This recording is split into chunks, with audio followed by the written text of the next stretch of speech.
This is it. The moment. This is when everything changed. Decades of doubt. Super Bowl XXXII. Green Bay has the ball, but Denver's defense makes the stop.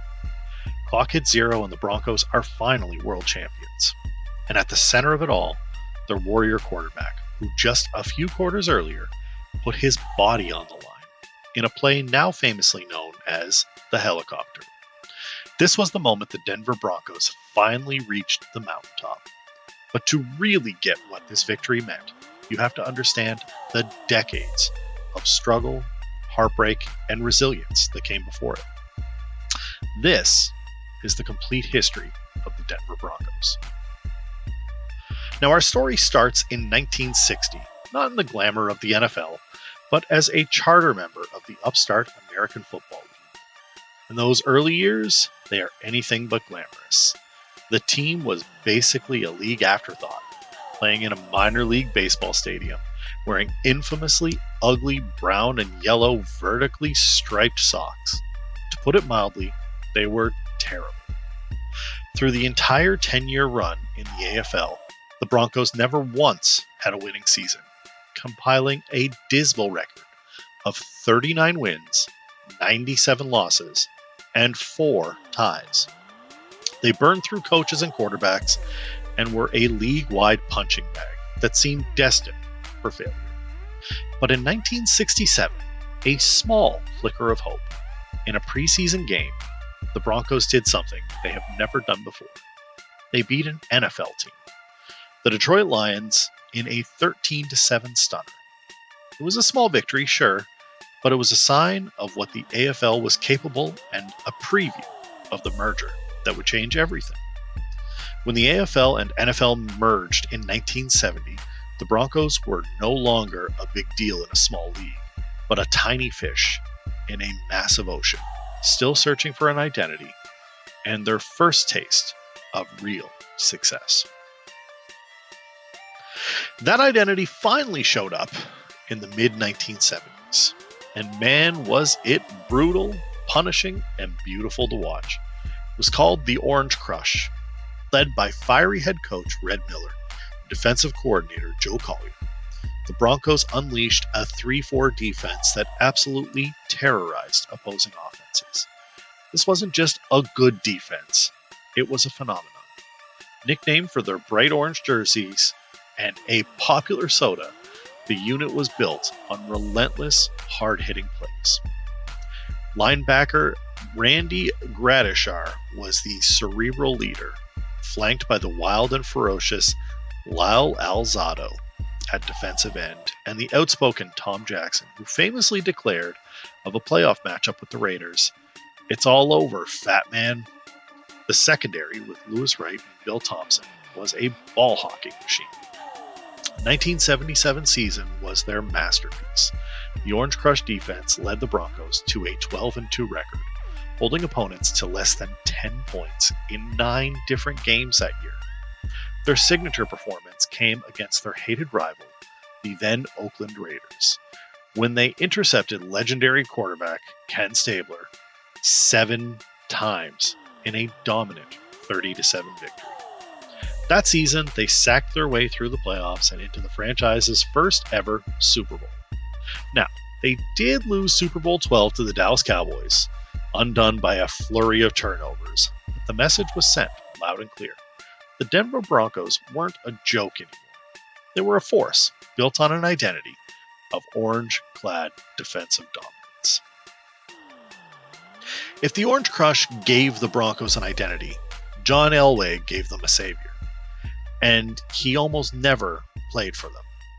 The number 1 overall pick in the legendary 1983 NFL Draft, Elway, a Stanford phenomenon, flat out refused to play for the Baltimore Colts, the team that drafted him. A trade was quickly put together, and one of the greatest quarterbacks in NFL history landed in Denver, changing the fate of that franchise forever.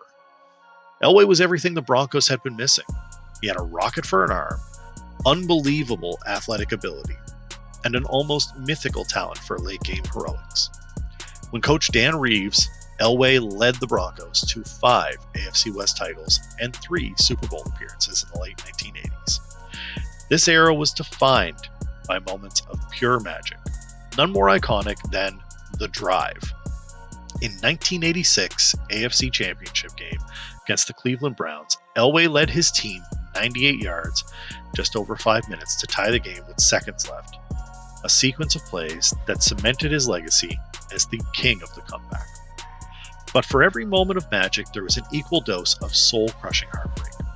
The Broncos lost all 3 of those Super Bowls, and they weren't just losses, they were blowouts. 39-20 to the Giants, 42-10 to Washington, and a humiliating 55-10 beatdown from the San Francisco 49ers. The narrative began to stick. Elway and the Broncos just couldn't win the big one. And after the 1992 season, Coach Dan Reeves was fired, and it felt like an era of incredible promise had ended in bitter disappointment. So the arrival of new coach Mike Shanahan in 1995 kicked off the final and most glorious chapter of Elway's career. Shanahan, an offensive guru, installed a new zone-blocking run scheme that turned a 6th-round draft pick named Terrell Davis into an absolute superstar. Suddenly the offense wasn't just the John Elway show anymore. It was a balanced and unstoppable machine. After another playoff letdown in 96, the 97 Broncos entered the postseason as a wildcard team.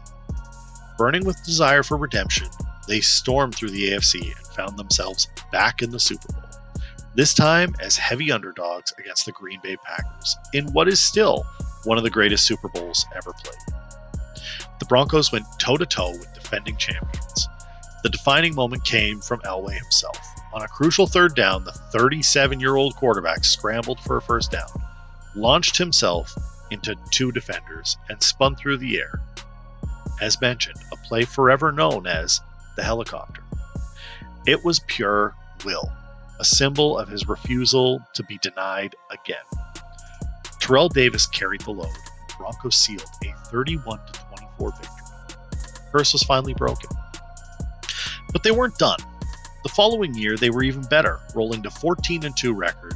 They marched right back to the Super Bowl and handled the Atlanta Falcons, with a comfortable 34-19 win. Elway, in his final game, was named Super Bowl MVP, throwing for 336 yards. He had done it. Elway didn't just win the big one, he shattered the curse, went back-to-back, and retired on top of the football world. After Elway rode off into the sunset, however, the Broncos found themselves wandering in the desert, searching for their next great leader. And they found a spark of unexpected magic in 2011 with Tim Tebow, whose wild 4th quarter comebacks and a stunning 80-yard overtime touchdown pass to beat the Steelers in the playoffs captivated an entire country. But Tebow mania, as fun as it was, wasn't built to last. The real successor to Elway's throne would arrive a year later in the form of another living legend. In 2012, Peyton Manning, fresh off career-threatening neck surgeries and his release from the Indianapolis Colts, chose Denver for his comeback. And what followed was arguably the greatest offensive era in NFL history. Manning didn't just play quarterback, he conducted a symphony. The no-huddle offense was a blur of signals and pinpoint precision that left defenses completely helpless. In 2013, that offense was simply historic. Manning didn't just break the record for touchdown passes, he obliterated it, throwing for a staggering 55. He even kicked off the season by tying a single-game record with 7 touchdown passes against the Baltimore Ravens. But the season ended with a painful, familiar feeling. A blowout loss in the Super Bowl. But just like the Elway-led teams before, this group was resilient. 2 years later, in 2015, the script was completely flipped. Manning, now battling injuries and a fading arm, was no longer the focal point. Instead, the Broncos were carried by a ferocious defense that drew comparisons to the legendary Orange Crush. With Von Miller leading the charge, the defense mauled its way through the playoffs. And in Super Bowl 50, they totally overwhelmed the Carolina Panthers, winning 24-10, was a fitting end to Manning's career, as he, like Elway before him, rode off into the sunset as champion. And then another long walk in the desert. The years after Manning's retirement were rough. The franchise entered another prolonged quarterback carousel, starting a dizzying 12 different players under center in a desperate search for their next leader. The cycle of veterans and stopgaps and disappointing draft picks led to a string of losing seasons, the team's longest playoff drought since the early AFL days. Looking to end the cycle of mediocrity, the organization hired head coach Sean Payton in 2023, proven offensive mind with a Super Bowl ring of his own. The hope and future now rests on the shoulders of Bo Nix. First round pick of the 2024 NFL Draft, Nix was named the starter for his rookie season. The first Broncos rookie to start season opener since John Elway himself back in 1983. In his 2024 campaign, Nix showed serious promise, leading the Broncos to a winning record, snapping their long playoff drought with their first appearance since 2015. While the journey is far from over, for the first time in years, it feels like the Broncos are finally heading in the right direction. The journey of the Denver Broncos is a testament to pure resilience. From laughingstock to legend, from heartbreak to helicopter, their history is one of the most compelling stories in all of sports. And if you dug this deep dive into the NFL history, make sure you hit that subscribe button. Let us know in the comments which team we should cover next. From the brown and yellow socks of the AFL to the bright orange crush, and to the number 7 to the number 18, Denver Broncos franchise has been defined by its extremes. It's a story shaped by agonizing defeats that made the eventful victories that much sweeter. The stories of the Broncos is one of tough, hard-nosed defenses and transcendent quarterback play. It's a history built on a foundation of resilience, a constant climb from the bottom to the absolute pinnacle of the NFL world, with 3 Super Bowl trophies to show for their journey. We'll see you next time. Peace.